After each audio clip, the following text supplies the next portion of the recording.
Hey, what's up everyone? Marcelo Silva here.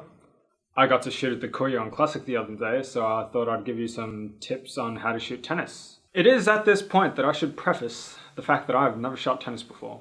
So, this was a first for me, and I'm here to share with you my experiences so that you can learn and that I can learn from you if you've got any points for me. I'd actually like to take this opportunity to thank Canon for giving me access to this match.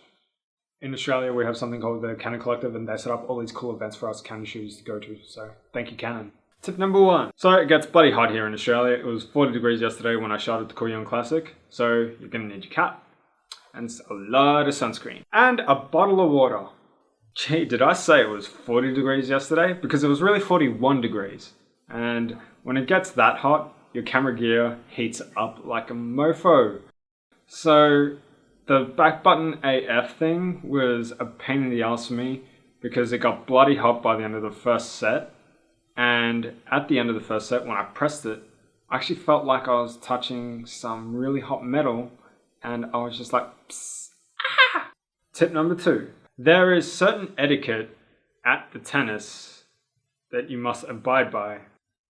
They told us that we weren't allowed to move once we got seated. But at the end of every 2 games, the players switched sides, and it was in between that time where I saw a lot of photographers moving around. So later in the set, I started moving around because everyone else was. You're not allowed to cheer for the guy you're going for. For me, that was a huge problem because I was there to shoot my favorite tennis player in the world, Nick Kyrgios, and I found it really hard not to cheer for him. The rules in regards to taking pictures while they're serving is that when the player throws the ball as high as you can to hit it, when it reaches its highest point, it is at this point where you're allowed to start taking pictures. Tip number 3, crop sensor versus full frame. I recommend a full frame if you were shooting from the perspective that I had. Canon offered a 1DX and a 7D Mark II attached with 70 to 200mm lenses. I went with the 7D Mark II because I was paranoid that it wasn't going to have the reach it would on the full frame body. This was a mistake, but I still got good shots. However, I would have preferred to have been shooting a bit wider. Tip number 4. During the match, I started off shooting at f2.8 just because I wanted the bokeh, but as the match progressed, I switched to f4 because I was paranoid I was getting things out of focus.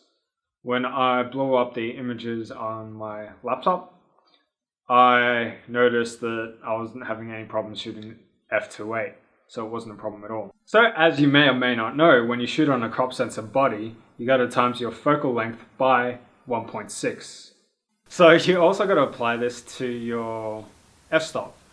When you shoot at f2.8, you got to times that by 1.6 as well. However, you keep the same low light performance of an f2.8 as you would on a full frame body on an f2.8 as well. So that remains unaffected. So essentially, I was shooting at f2.8 with a wider depth of field. Tip number 5. My memory card of choice was the SanDisk Extreme Pro, and it writes at a 95MB write speed. And I had absolutely no issues shooting at 10 FPS and RAW and JPEG into this card. Number 6. Okay, so when it comes to setting up your camera, for tennis photography, you need a fast shutter speed. So you want to go over 1,000, 2,000, as high as your shutter speed can go, and keep the f-stop at around f4 or f2.8, depending on how fast your shutter is. Also, I shot at ISO 200 just for the record. Tip number 7. In tennis photography, the ideal shot is the player swinging for the ball and to have that ball in shot. So you really want to freeze that ball. However, it also looks good with a bit of motion blur. So keep that in mind when you're selecting your settings. That's all from my tennis tips. Do you have any advice for me on how to improve my tennis photography? Do you think I was wrong? Did I say anything inaccurate? Let me know in the comments below. And don't forget to smash that like and subscribe button. Bye!